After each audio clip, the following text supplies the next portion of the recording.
Баршаңызға сәлем. Бүгін мен сіздерге мохито жасап көрсетемін. Ингредиенттері енді қымбат екен. Сатылым жағы пиццерия, донер сататын жерлермен келісулеріңіз керек. 500-600 теңгеге сатсаңыздар болады. Және осындай 0,5 баклажкаларға салатын боламыз соңында. Барлық начинкаларымызды турап аламыз. Турап алмас бұрын негізі ыдысқа барлығын сығындысын, яғни согын жақсылап шығарып, қолмен сығып алғаныңыз жақсы. Және өте ұсақ қылып турасаңыздар, кейін ыдысқа салғанда өте әдемі көріну үшін. Мятаны өз қалауыңызша саласыз. Қолыңызбен бөліп салғаныңыз жақсы.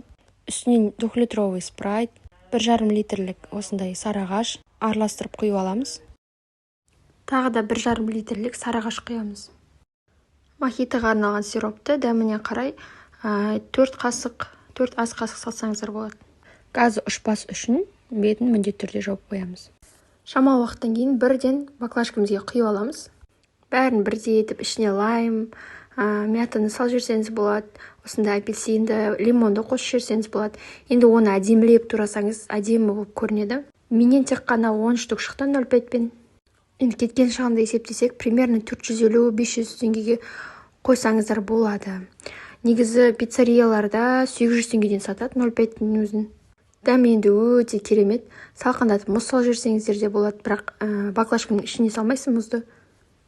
Логотипті 5x5 размермен жасауыңызға болады, себебі 6x6 размер үлкейіп кетеді.